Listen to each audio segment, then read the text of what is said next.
Electrocast.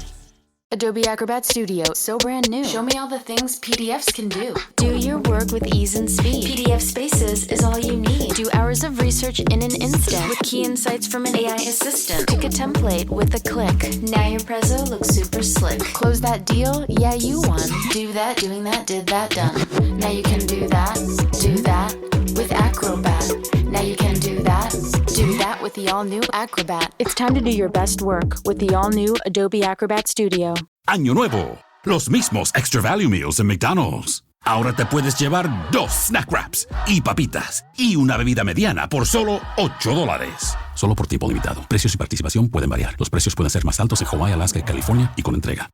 Does that make sense? So that's, I think my memory might not be from being 10. It's probably from being 35 or whatever, how old I was. So you're walking out on stage at the place. The whole day I'm just like shaking, going, I can't get through this, Yeah. I can't get through this. And then Pat's super nice. I think he introduced me from Pittsburgh just to be mean. Oh my God, that's great. Back for the first time you met him. 50 years of music with 50-year-old white guys.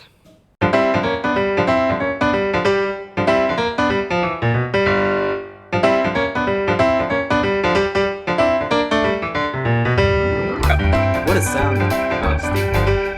Fellas, what's going on?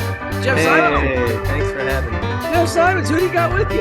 I actually in studio. I never get to say that. In studio with me in my backyard is our Cleveland expert. Ladies and gentlemen, will you please welcome one of my oldest friends. We've known each other for almost 20 years. Holy shit. Is known locally as the guy behind so many guys in the Bay Area music scene, but you have probably seen him cavorting around the stage in Train, which is a little band. I think if they keep at it, they might actually do okay one of these days. But We'll see. Please welcome Jerry Becker to the humble. Right. Thank you, guys. Wow. I'm going to write a book called The Guy Behind the Guy. So A bestseller. that is definitely, when you're ready for me to ghostwrite your autobiography, we've got the title. We're all set. Say that. Guy behind the guy. So you are our Cleveland, Ohio artist in residence. Cleveland is the 5th stop on our musical road trip. Do you know about the musical? Yes, road I do. And my favorite city is Australia. It's a little known city. In Nova Scotia. Yeah, right. You're doing that next. Yeah, Cleveland. I grew up there. I All lived right. 21 years, 22 years. Your formative high school years in Cleveland. Yeah, all the way. Yeah, even art school. I went to school and college in Cleveland a little too. Oh, awesome. Until I couldn't afford it, but I definitely was there. Yeah, You're definitely there. We can confirm that he was there. Excellent. So what we do is we have because I don't know if you know this about our podcast, we don't always know things. Just like the world, Right? Just like the internet. But we try. We do our best. Yeah. And so in our research for Cleveland, we found out a few things. Mhm. But it's good to have someone who knows, who's been there, who's had their ear to the ground. And I'm 50, so I fit in. Yes. really quick. Wow. Well, Literally. congratulations. And you turned 50 this year? In May. Yeah. Wow. I don't want to brag or anything, but I'm invited to a big fancy party to celebrate that birthday coming Well, up very soon. It was supposed to be in May, but I got food poisoning. Yes. So now it's 50 and a half. I had to go on tour this summer and now I'm back. Yes. Very Okay. good. Yeah. Well, early on in the podcast, Jerry, we realized we were doing far too many health updates as 50-year-old men. Like, My God. yeah. Right. It's very So- quickly can devolve into pills and ointments. Well, I'm pretty good. Careful. I take some heartburn and some asthma. I'm good. Luckily, I'm okay. Yeah. All right. Well, You we can't see want this at home, ladies and gentlemen, but the boy is fit. He keeps it tight. He's looking good. After food poisoning, I think Yeah, I was 124. Oh God. Oh God. Well, Cleveland, Yeah. pretty good music scene, and we want to know what section of the city had the best music scene, or any clubs that you went to that you remember. Well, so Particular I come from a big family. I have 8 brothers and sisters, and I'm the baby with my twin sister Sarah. Okay, so my oldest brother and sister were like 15, 16 years older than me. really they benefited from Cleveland because they're the ones who, listened to MMS when it started. MMS was our big radio station. The Buzzard. The Buzzard, yes. Okay. And I listened to it, but I was 10, 11, 12 when they were playing, not even Bowie. They were still playing Bowie, but that's like the early MTV. Right. 81, 82. That's when I started getting into MMS, But my older brothers and sisters, because they went to these huge concerts that MMS put on at the Municipal Stadium, I benefited because they just played all the shit out of the stuff all over the house. Yeah, right. So I heard all the REO Speedwagons, all the Kiss, all the Bowies, lots of Beatles. But we also heard Michael Stanley Band. The local favorites, where to me, I never knew Michael Stanley wasn't as big as Journey. You just assumed until you go to Chicago one day, and they're like, who the hell's Michael Stanley, right? But man, that guy sold out Blossom twice. Blossom is their equivalent to our Shoreline, or where's home right now for you? Asheville, North Carolina. Asheville. So we don't have that the orange peel? Yeah, the orange peel. Yeah. That's a small one. Yeah, I know. But whatever your 20,000 seat amphitheater is, right? Oh, the Thomas Wolfe Auditorium. Yes. Okay. There you go. Thomas Wolfe. So imagine Michael Stanley Band sells that out 2 nights in a row. Like no one does that, right? So they were so big in Cleveland. And anyways, yes, MMS for me was the conduit. That was Cleveland rock and roll. If you do any research on it, that's what And this was a radio station that would actually put on concerts and have little mini festivals. But not only that, they broke. I mean, they broke you could read books about the Buzzard right now. I got a book sent to me in the mail from our manager because he's a big music guy. He loves the history of popular music and rock. Oh. So where did he grow up? Just for future Berkeley. Reference. All right. He went to school at Berkeley High. Yeah. All right. But he definitely he's just fishing for future guests. That's so funny. He's like Berkeley High. We got that covered. We need Topeka. That's what we need. He's the best. But he definitely I already knew most of the people from the book anyways, because I listened to them, on MMS and one of those things was like, oh my God. But here's the thing. When I first worked for Train, tell me if I'm going to skip ahead too quick, but no. When I first met Pat in 97, I used to work for the band before I played with the band. And then I ended up leaving and going back to college and getting engineering and working on records. But at the time I was 1996, 97, I toured with them as a tour manager, and it was a nightmare, but it was really great because I got to work for Columbia Records and Bill Graham Management and all these people. They introduced me to this guy one show. They go, Jerry, come on, you're from Cleveland, right? And I'm like, yeah. They go, who's this? And I looked at his face, no idea who he is. And then he goes, say something. He goes, and it was Kid Leo. Oh, wow. So Kid Leo Leo works. He worked for Columbia Records when Train got signed and got their big, shit was happening. Meet Virginia was doing really well. And there was the guy that I'd been listening to as a kid. And I'm like, holy shit. Because he moved from a radio station to a record label. Okay. And, but it was pretty cool to meet him. And then he was part of our radio team for a year or two. I think he's still around. Yeah, I think so. Yeah. He is actually. He introduces Springsteen at the the Agora. FM on 78. That's right. Oh wow, ladies and gentlemen, Kid Leo from WMMS. MMS broke for real, like it's documented. Broke Springsteen basically, even though he's a New Jersey guy in Cleveland. Broke Rush. Yep. Broke Kiss. Yep. Broke Bowie. This is in the United States. This was the radio station that started to play those bands before anybody else was. Yeah, and listen to Cameron Crowe talk about Cleveland. You remember they did it in Almost Famous. It's all about going to Cleveland. Like it's all happening. It's all happening. Yeah. It's all about that scene in the Agora. My brother George, who Jeff knows very well. Yeah. George lives out here. He's the reason I moved out here. I had a brother. I didn't have to pay rent for the first few months. That's exactly what I did. Yeah. And he huge music fan, taught me a ton, but also was at the Agora for that Hello It's Me concert with Todd Rundgren. And there's a guy in the crowd that looked just like Todd, and George and his friends lifted him up in the crowd. And then there's a scene in the video where Todd Rundgren's pointing up to the crowd smiling. And he's like, that was me. I was in that video. I pushed the guy up in the air. That is awesome. Agora, all that stuff, it all was this, what a good place to be around music that was hopeful and great. But Cleveland, I mean, sorry to say this, but the reason they call it the Buzzard wasn't because of the Hinckley Buzzard Festival. It's because like the buzzards are flying around because the city's fucking dead, right? I'm pretty sure that's why they called it that, right? They're Oh just man, circling for the carry on or whatever you call it, right? But still, I mean, you got to love the town. It's like I had the shirt forever. It had all this black smoke coming out of it. It was a city skyline, black smoke, and it said Cleveland. You got to be tough. And because look what you're breathing. it's a little bit like that. But I'm really glad I left. I love everybody there. I see people more than a few times a year. I go back. Sure. I don't have any hate towards the place. I just don't. There's no real record labels there. There's no music there. There's that no. seems kind of It's out, hard. There are great. I mean, look at Ohio. They got the Black Keys. You got Chrissy Hines. There are people that came from Nine Inch Nails. I used to. Oh yeah. What's his name?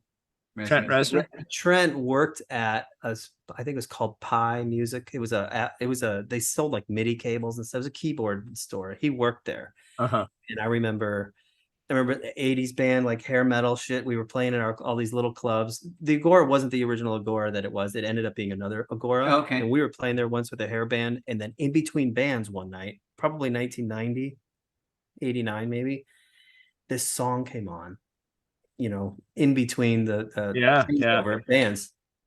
And we all looked at each other because it was the heaviest sounding metal. Like it wasn't metal, but it was the heaviest sounding music we'd ever heard. And it had like a hole, I think. Yeah, that was and 89. We looked at each other and go, what is this?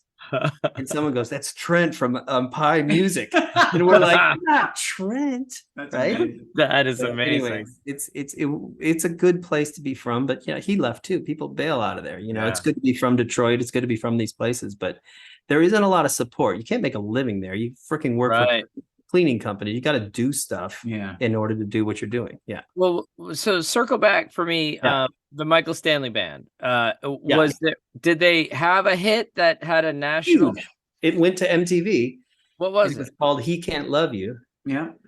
And Kevin Raleigh was the keyboard player, and he was the one who actually sang the lead vocals. Is that right? No way, really? Yeah, it wasn't even Michael. I love that about bands like that, like the Jay Giles That's band. exactly right. But Michael was the man. Kevin's so talented. I love his voice, but it is funny that was their biggest hit. But if you're from Cleveland, that was one of their hits, Okay. I got to know Kevin through this. What's funny is that book, or not Kevin, I got to know Michael through that book that my manager got me. I looked up the guys' names on they wrote the book, and I hit him up and I was like, is there any way? And there's a guy named Barry Gable from Cleveland who's the coolest Live Nation guy now, which would have been Belkin, I think, before. Yeah. You know how in you guys have seen it too. SFX, all these companies come in, A.i.R, they all buy up the venues and that, so before they used to be mom and pop kind of promoters. Yeah. Right. So Belkin, Barry worked for them. Every time I still go to Cleveland, Barry takes care of me, but he got me in touch with Michael 5 years ago and I invited him out to every show because I was like, my family, you're our Bruce Springsteen, and I thought it was so cool that I could get a cell phone, and I finally did, and I called him, we talked, he sent me records, we stayed in touch, but we never met in person. I invited him to tons of shows, he couldn't make it, so I never met him. One day I'm in LA in the airport. No, come on. And I saw him on the escalator and I was like, Michael? For real? And he goes, yeah. I go, it's Jerry Becker. And he goes, hey man, how you doing? That's great. Like, that's the most normal thing in the world that you're in. Yeah. I mean, it was wonderful to me. That is so cool. He did pass away last year. It was super sad. The city mourns it. Sorry to bring that up, but I did get to meet him. I did get he understood how important he was to us and to even my singer Pat. Love Michael. Like we Donnie Irish. I think Donnie Irish was a Pennsylvania, Pittsburgh. Yeah. That kind of stuff. Love is like a rock. You remember that song? Love is like a rock. Yeah. And Aaliyah. Yeah. Come on. Yeah, that sounds great. So that was my house growing up, was Genesis coming out of one room, my sister Teresa playing piano, Scott Joplin all day, and then George up there with his Moog bass pedals playing Yes. And I just grew up in this house of music. So did every sibling have their own record player? Good point. Probably only two or three. But that's a good point. There was none downstairs, but there were 11 Probably radios in every room. There were a lot of radios, and we had the radios built into the house. Those ones. Oh, the ones that get intercom. Oh, sweet! And then you can walk over and you go, "Come down to dinner." That is the bomb. You have to with 11 people. Yeah. Otherwise, you just have to ring a cowbell. It was I lived in a hotel growing up. It was so funny. That's so great. But yes, MMS is the cornerstone of Cleveland rock. If you're going to talk about it at all, yeah. Now, I was going to talk a little bit on the podcast about Alan Freed. Is that different it's radio way before station? my time. Oh yes, Or- way before my time. That's 50s and 58. 60s. But it's amazing the power of radio in the Cleveland Yes. area. Yeah. I mean, yeah, it's almost like the Rock and Roll Hall of Fame though too. Like, they put up the most money to have it built there. It wasn't that it deserved to be there. I think it did, but they also put up the most money. I think it's great that it is, and it's not I just love it. a forgotten building in another city. Totally. And it's a cool place. I just went again. I go every time I'm in town. Yeah, I just went to with Will. Yeah. When we visited Dennis. Did you see the Petty thing? Yeah. It's great. Yeah, I All loved that it. stuff. Yeah. Oh, I gotta go. I'm all in. It's worth it. It got a lot better. I think they started in 94. Was it bad? Was it bad in the early days? Or Not a lot of They stuff. just didn't and they weren't have changing exhibits. They didn't have the merchandise yet. They just didn't Yeah. really have the stuff. Now they got Beatles stuff in there. Now they got Yeah. John Mayer's letting them have guitars and stuff. Like it's fun. pretty cool. It's Have it you- got better. Have you gone to the Bob Dylan Center in Tulsa yet? Oh man, I feel terrible. I Oh, was yeah, just no. there. Oh, you missed it. Oh dear. You know It's a what I whole did thing, though? It's hard to get in. And You know what I make an did? That's appointment. right. Yeah. I got invited that day to go to Leon Russell's studio. Oh, Called the Okay. Church. Yeah. And they had a guided tour. We did the whole thing, and the woman who took it back over now redid it the last couple of years. That's where Petty recorded the first That's record, right. right? That's right. With, So they gave us the full tour with and Shelter Records, right? right. Yeah. And she bought Daniel Lanois' B3 and Oh, wow. Neve. So she got all this equipment there. Those were all the things that all the U2 records, all the Teatro and all the great. Like it was kind of a great place to go check Actually out. for the sounds day. better. Yeah. yeah. It might have been. It was a good afternoon. And those are the funny things. Like I didn't write Drops of Jupiter. I like being a part of it. Yeah. I play it every night. Like that's my thing. I've been able to have benefits like that from being in this band because the band's 25 years old, but I've been around for 15 of it or 14. You know what I'm saying? So it is an interesting thing where I get great perks like this. Where hey, Train's coming into town. Would you like to come and see the studio? Of course I would. Yeah. Of course. But so, like Jerry's selling himself short. Like Jerry, I am sure. that's good. It's actually one of the few people I stand next to, and I'm like, I'm doing all right. But no, like Jerry is just like Jerry would somehow be offered a tour of the studio even if he were just walking down the street. Like Jerry is just the guy you want to know. That's why I don't know. he's he never really leaves a band. Like when Jerry upgrades, the band is like, sure. "Oh, Jerry, you can come back anytime.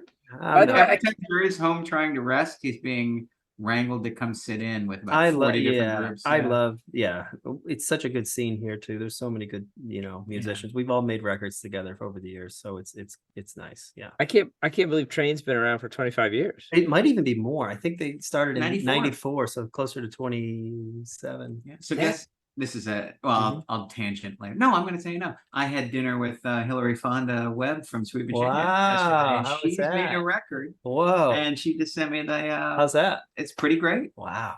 I might even help put it out. Wow. What does Sweet Virginia have to do with Train? Wait, so Train opened for Sweet years Virginia ago? Yeah, back when they were getting started.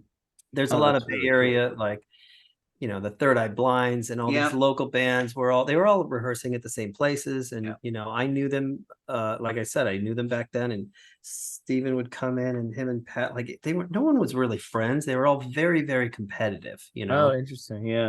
and in a good way, because that's kind of Yeah, how actually you pushing each other a little bit. I don't know. Yeah, they did. They pushed each other, and there was a scene. They were signing. It was a little after the Jellyfishes and the Counting Crows in that era. Like there was a few years after that. Everyone's like, we got to get to San Francisco and sign some bands, right? Okay. And so it was kind of fun to. And then I clearly know that the band benefited from the boom of the .com era. This is 1990, 97, 98. There's these young kids with tons of money, and they were going out to clubs every night. Every night.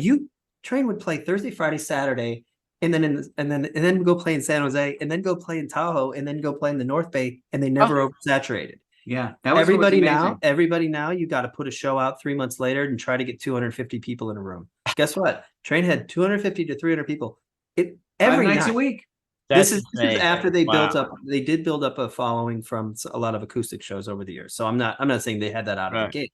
I'm just saying when I got working with them, I couldn't believe the amount of people that were showing up. That was But amazing. I mean, I remember playing in bands that nobody remembers, but I played the Paradise Lounge on Wednesday night, Yeah. 1st of 4, and there'd be 250 people there. Right. I was spoiled rotten. Like, Hey, we got to talk about Cleveland, guys. Oh, right. No, I thought we were. Is that not where we I'm not? sure Cleveland was the same way. I'm just saying, here's my Cleveland real quick. The world moves fast. Your workday, even faster. Pitching products, drafting reports, analyzing data. Microsoft 365 Copilot is your AI assistant for work. Built into Word, Excel, PowerPoint, and other Microsoft 365 apps you use. Helping you quickly write, analyze, create, and summarize. So you can cut through clutter and clear a path to your best work. Learn more at Microsoft.com/M365 Copilot. Does it ever feel like you're a marketing professional just speaking into the void? But with LinkedIn ads, you can know you're reaching the right decision makers, a network of 130 million of them, in fact. You can even target buyers by job title, industry, company, seniority, skills, and did I say job title? See how you can avoid the void and reach the right buyers with LinkedIn ads. Spend $250 on your first campaign and get a free $250 credit for the next one. Get started at linkedin.com/campaign. Terms and conditions apply. I played in a band back there when I was out of high school called Liver Zoo, and it was a weird fusion horn. I love it. It was kind of like, it was the people who quit playing in bands and everybody went to college, and then there were just a couple dudes left. Right. Who were like, I think I might want to really do this. Yeah. Or we just weren't smart enough to be in college, right? But I had some talent. I thought they were talented. We had talented guys. We worked our ass off. I would wake up at 8 a.m. and I'd go to my friend's house and we would rehearse from 8 to noon every day. Like, we wrote. Awesome. We were serious about music, and we never got signed. I mean, we tried. We did everything. We made a record. We did lots of shows. At one point, we were playing a club called the Fantasy, and I remember making like $600. Me. Yeah. Walking with $600 at 19 years old going, I'm good. What else is there? I've made it. Right. That is awesome. And then I realized, I guess it'll take a little more, You might need it on a continual basis. Well, let me ask, those recordings get on Spotify? That is my question. Oh, they're awful. But here's the best part. Guess who did our very first record? Tom Schick. No way. His first record was my first record. Way. Yeah. You guys have known each other that long. So Tom is a great friend from Ohio who I played in my first couple bands with. And he's a great guitar player. At the time we met him, he was just shredding guitar player. We needed a guy to play Tesla songs and Van Halen songs. And I want to see if Tim reads the liner notes of his records. Yeah. So the next thing you know, Tom, I knew he was going away to Berklee College of Music, but he was going for engineering. And I was like, okay, whatever. This guy's smart. He's going to do fine. He goes to Berklee in 91, I think. And then he started interning at Sear Sound in New York in 93 and finished. And then, I mean, he runs the Wilco Loft right now. And he's made all those last couple Wilco. He's the engineer for Wilco, like engineered by Tom Schick, is on the back of all your favorite records. Yeah, right. But he also I do not read the liner notes. He did a lot of the great, all the Ryan Adams records, Nora Jones, everybody, and he's just the sweetest dude. But what did I talk about, Tom? I forgot. Because your first record. Oh, anyways, when he was interning, there was another little studio in Ohio, and I remember I was like, dude, I don't know if we can pay you. I was one of those things, but we got enough songs, and he's like, let's do it. I'm interning at this place. I need some experience. So awesome. Tom made the record, and I mean, it was so fun when we locked out a place for 5 days, and we both learned so much about it. Just like that's how you got to do it. And well, I think you're teasing around the answer to this next question, but I'd love to hear you try and articulate it. But we ask everybody this: as far as your own journey as an artist and your thoughts on your artistry, like, has Cleveland or Cleveland's influence informed your career as an artist and your thinking when it comes to?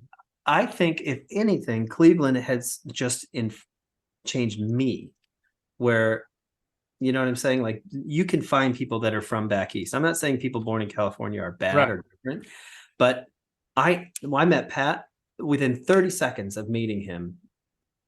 I think I made the joke. He had a Pittsburgh Steelers hat on, and I was like, hey man, Steelers suck. And he looked at me like, what? This is a complete stranger, right? Right. And I said, I'm from Cleveland, and he just like shook his head, and it's this Midwest Yeah. steel, whatever you call it, like this dirty kind of funny. Everything's funny because everything sucks. You got to be mean, Yeah. but funny, but Yeah, you got to mean and funny. You got to be in a van together and put up with it. I had 5 older brothers, and he had 5 older brothers. And we were both the baby of a huge Irish Catholic family. We had mirrored lives. Me too. Is that right? Yeah.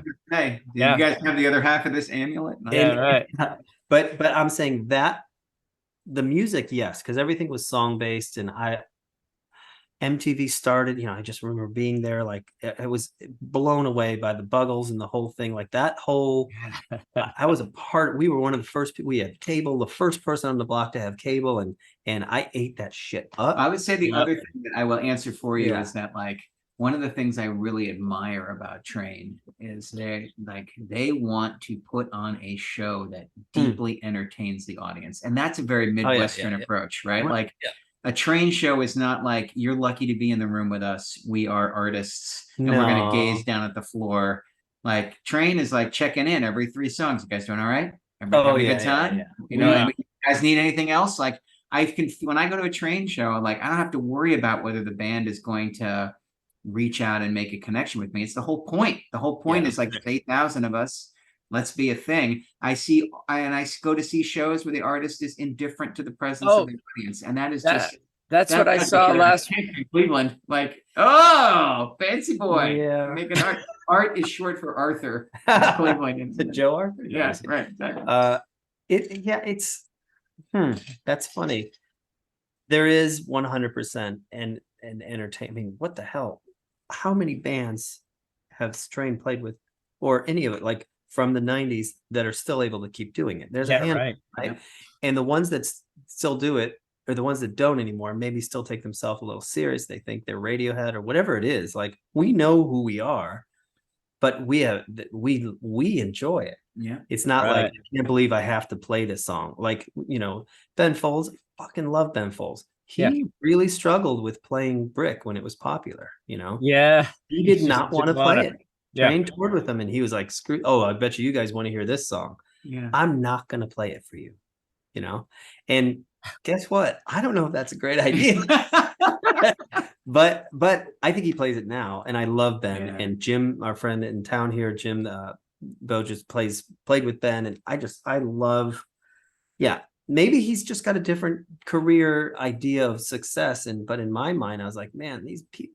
There are a lot of people that pay to hear that. Well, also, is the performance for you, or is the performance for you and them? It is, it's for you and them. And I know you guys like Dylan a lot more than I do. I like Dylan, but I think it's funny when he says stuff like, I shouldn't be remembered for my songwriting. I should be remembered for my performance. Yeah, I know. And I'm always like, I'm not sure, bro, but that's how did I read this? Totally I've seen him a couple times, and I'm not sure I would say that. Wow.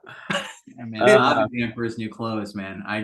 People go and see him, and they're like, oh, you have to go see him. It's a whole different thing. I'm like, no, it's not. No. Willie Nelson, I love Willie. I've seen him live a bunch too, where it feels like with Willie Nelson, the drummer, they've just slowly over the years taken away a different part of his drum set. Like now there's just like a stool, a stick, and like half of a snare drum left. It's like, what's going? What's happening?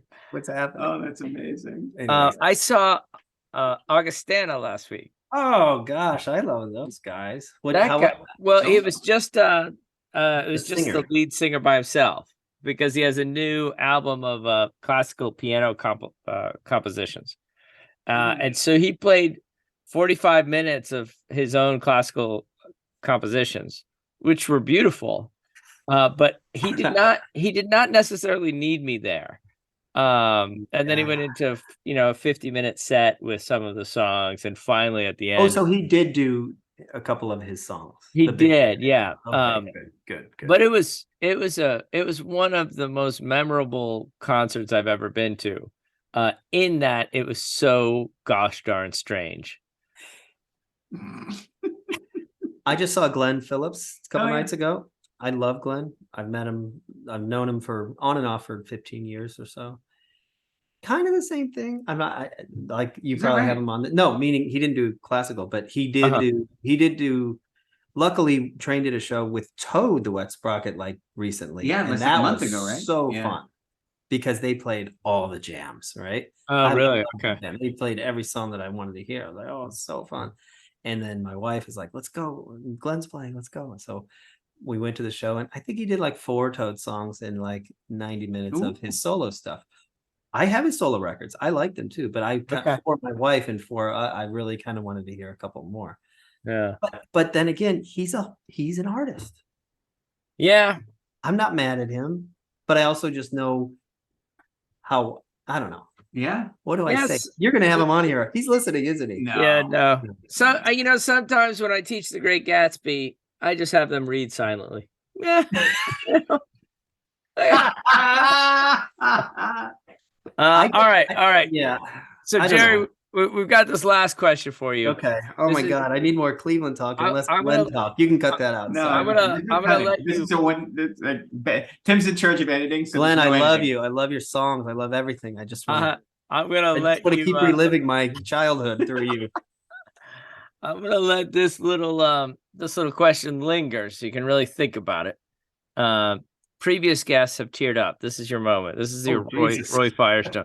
I don't know what this So is. what I want you to think about is the favorite musical memory you associate with Cleveland. So this could be when you're a little kid and your older siblings are excited about a song, or maybe you're a teenager and you're going to a concert, or maybe you're a young adult and you're performing yourself.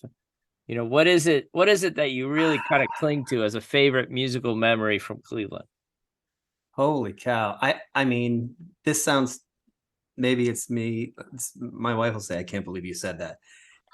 So, to me, it might have been, the memory was something that I created that came from Cleveland. The past of me going and seeing all of my favorite bands play at Blossom growing up, and to actually go there and sell it. I think we sold it out. I don't know. And then have my parents and family there and 45 guests. Oh, that's amazing. That's something that I could have never, I wouldn't have dreamed it would have happened. Right.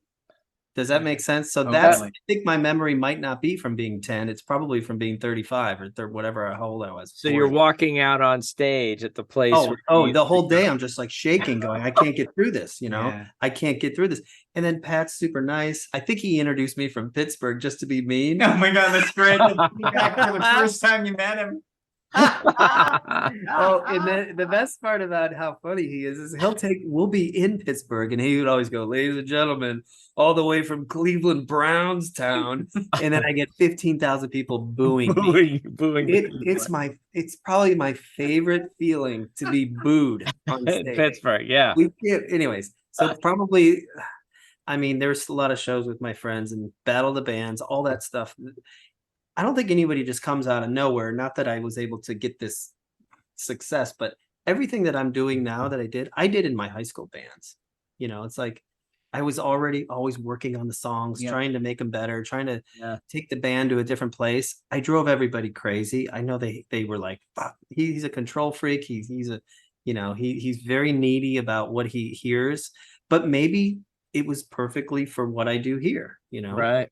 I'm not saying that everything's perfect, but I'm saying at least there's a level of professionalism that wasn't there in stuff that I didn't see growing up, that I Really, want, Yeah. That's don't know. really cool. That That's a makes great sense. answer. That's Wow. a really good. Sorry. Is this on? Yes. Okay. I have a question while Jeff's on. You have a record out. I How would you feel if I had a record out and my song was called Susie? I have some questions. Your wife's name is Emily? Yes. Oh, that's hilarious. Look, I'm sorry, but you're out of town a lot. Before And we it's got kind off, of I had to throw that one out That there. is How would you hilarious. feel about that? I was like, I kind of. It's kind of a mean song about Emily. Emily's like, Oh, that's what I was That's how saying. you know it's not about her. she's That's quite bothersome. Yeah. Romo had the Come same on. question. Oh, Our really? friend Michael, also his wife is also named Emily. He's Oh. like, he's on stage playing it with me, and I'm And he's like, well, this feels weird. Exactly. That's He's like a little- pointing to her, and I'm Are saying, you yeah. He was like, "Hey, Emily, all right." It was great. That's Yeah, so perfect. listen, everyone. Jerry Becker is you Oh, can tell the way he listens to music. This is he was just trying to describe himself as a control freak. He's quite the opposite. Jerry he's the glue that holds things together. He's the glue guy, he's the cynosure, he's the straw that stirs the drink. yeah. If you haven't He's the guy behind the guy. Is what I. yeah, exactly. Especially after we hang up. No. And then I'm happy. Pat treats me very well. I'm so stoked that I get to be in a band with a guy who is one of those, like, you're not going to get voices like this in the last 30 years. And you think about even like the hit songs of the last 25 years, Song of the Year, this guy's got 2 of them. Right. That's insane. So I mean, no one sounds like him. You know, I don't care what song I'm writing with him or working on it. We put some chords together and put it on, and it sounds like shit. And then he sings on it, and it sounds like a freaking song. Yeah. Like, woo! So I'm not saying I'm the guy behind the guy. All I'm saying is we work off of each other very well. I love working 14-hour days if he asks me to.